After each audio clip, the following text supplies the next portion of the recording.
I'm Alan Robarge, a relationship coach, and you're watching One Reason Why. Let's talk about one reason why time does not heal all wounds. Perhaps you are familiar with the version that says time does heal all wounds. The reason why I am not a fan of that phrase is because for some people it implies being passive and implies waiting for something to happen. That by right of time, the loss, the grief related to your loss will evolve, change, mature, shift, and one day you will find yourself essentially in a better place or okay or no longer grieving.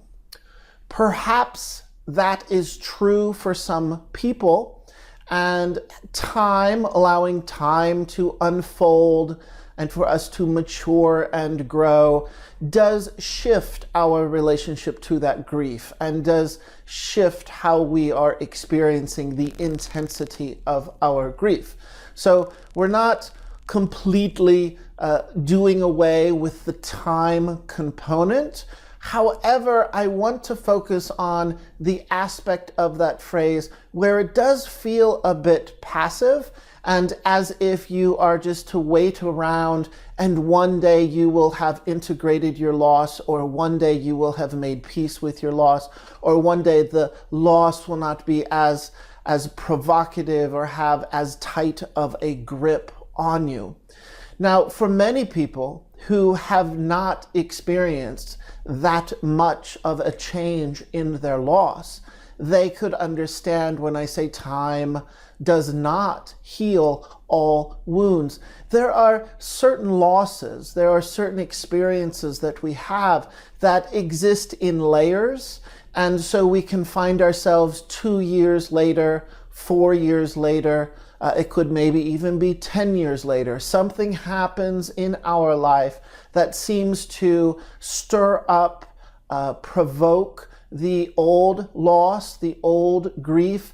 And if perhaps the grief was somewhat dormant and somewhat unintegrated, unattended to, maybe even ignored at the time of the loss, that we find ourselves back in it. We find ourselves activated in a grief that now perhaps is no longer just the grief from the past. It's also linked to the grief of some current situation that's also simultaneously unfolding.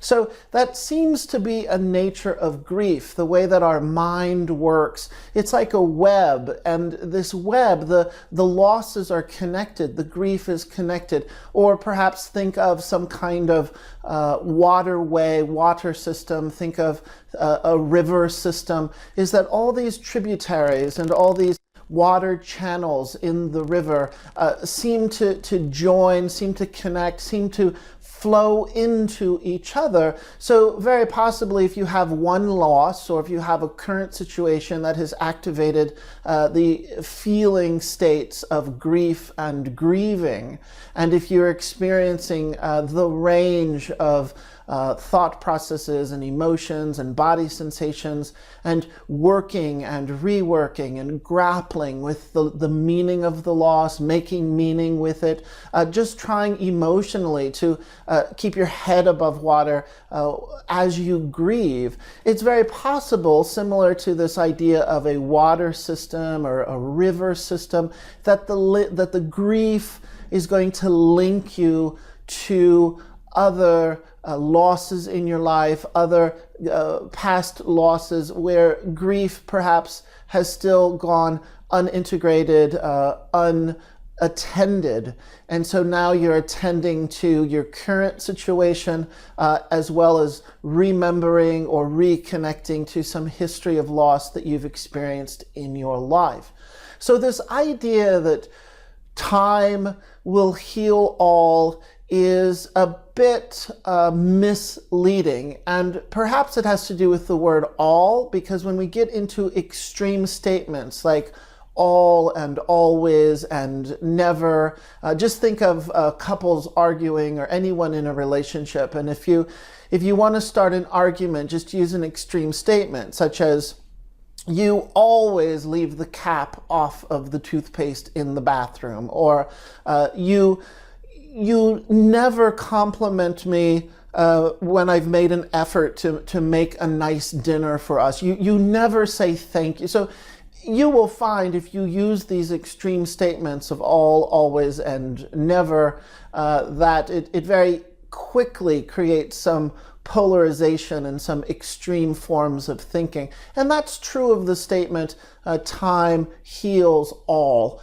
A better word or an additional idea to add to this that I value more is the phrase, time and attention heals. I don't even like the word all. I mean, who knows if it's going, you might be grappling with something for the rest of your life. This is a noble struggle. This is the nature of, allowing ourselves to engage and enter in a process of integrating and making peace with a loss. And quite frankly, being a human being, holding consciousness and realizing the loss all around us, the disappointments all around us, the things that we don't get, or then we do get, but then they go away, or that we had expectation. We thought something was going to be a certain way. We thought a relationship was going to unfold a certain way. We thought our future would look a certain way. We have these expectations and assumptions, and then it doesn't work out. And so we're constantly engaged in some kind of grief story or grief process. That grieving, we could tap into grieving easily at any time, because our losses are always with us. They're always there, and new losses are created as well. Some losses we court, some losses we welcome. Like, let's say I want to say goodbye to an addiction, and so I welcome no longer engaging this in addiction, but I'm saying goodbye to that lifestyle. I'm saying goodbye to those thought processes. If perhaps it's a substance addiction, I'm saying goodbye to the actual substance. I could be saying goodbye to the culture, the lifestyle and the people that I've engaged with, the friendships that I've made through the addiction. So there's just layers of loss. When we move, we might want to move apartments, we might want to move homes, we might want to move states. We're saying goodbye. I think somewhere generationally, so many years ago, that grief, the word grief, was more specifically referring to the loss of a person, the loss of a loved one, predominantly through death, but it could also be grieving the end of a relationship. And I think over the years and where we are at today is that the word grief is a bit more expansive and far more encompassing. And that grief, in fact, is an ongoing process, a consciousness of engaging in the realization that we are constantly losing, and that we are constantly trying to make sense and understand what is coming and going and coming and going and coming and going in our life, whether we like it or not. So we have this ongoing grief story that we keep engaging with, or we can choose to enter that grief story. We can choose to pay attention to the feelings that come up, and we can choose to make meaning out of this loss. That's in fact what I call paying attention. So the phrase, time alone does not heal, time and attention heals. We do participate, we do trust in time unfolding. We do trust that grief is a natural process that will unfold on its own, and that our brain and body and our being, and if we introduce also some kind of spiritual component here, that all of those systems and processes can unfold in a way that has a kind of innate intelligence to help protect us and to help us move on from something that has weighted us down.